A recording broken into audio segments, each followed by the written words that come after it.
বলতে হয় না, থাক আর বলবো না। যার জন্য করি চুরি সেই বলে চোর। দরকার নেই এবারের পুজোয় আমার, ওইটা আমি বলে দেবো এবারের পুজোয় আমি আর নেই। তুই না থাকলে বুঝি ভাবছিস পুজো মারি হবে না?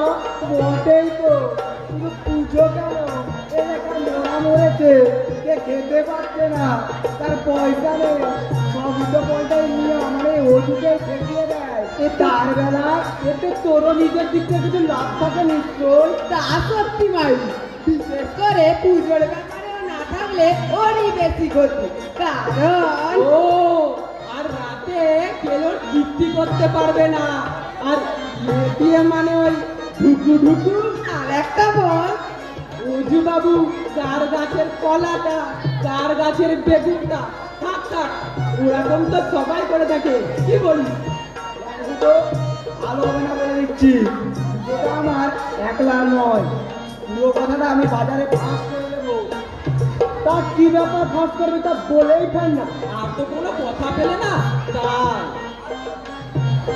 বটেই তো, ওর কাছে যে জানার ফলবিটা আছে তাতে ও সারা হাজার মাসের হাত খরচ ম্যানেজ করে না, ধর্ম মত বলো। আর যা করিস করিস, আমার সেন্টিমেন্টে টাচ করবি না, নইলে তারা আজকে এবার ওপার যা হয়ে একটা হয়ে যাবে বলে দিচ্ছি। মহামুশকিল রে বাবা, বেশ তো হচ্ছিল, এটা আবার চোটবার কি হলো? না বাইরি, যা নয় তাই বলবে। আমি সালা মা কালী দিব্যিকে বলতে পারি, কোনো ফলস বিল আমি রাখি না, আর ওদের মতো ছ্যাঁচড়ামিও আমি করি না। আমি ভাবতাম সালা আমি একাই কেলামকে বিট্রে করি, কিন্তু তুইও ভূত, তুইও। এসো পাঁচু, দলে এসো, নিশ্চয় করবে সালা, থাকতে হয় না।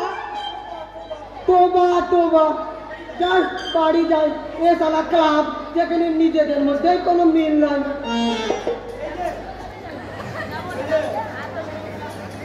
এই যে তোরা সকলেই আছিস এখানে, কেলো কোথায় রে? আর হ্যাঁ রে বাবলু, সেই দুষ্ট ছেলেটা বই দুটো ক্লাব থেকে নিয়ে গেছে না, এই যে তোদের এমন সময় নেই, সামনেই তো তার বাড়ি, আসার পথে বই দুটো দিয়ে আসবি তো। দান করবো আবার বাড়িতে যে? জি বাবলু, এটাকে দান বলিস না, এক শ্রেণীর কাছ থেকে নিয়ে আরেক শ্রেণীকে দেওয়াটা এটা দান নয় রে, এটা এক সৎ কাজ। তাহলে তাদের এখানে এসে নিয়ে যাওয়াটাই উচিত ছিল। থাক, কথা এমন জিনিস যা বললেই পারবে। যা যা কচু, রতনের ভাই সাধুসান থেকে আরে কিছু কালেকশন করেছিস না পুজো পুজো নিয়ে মেতেছিস?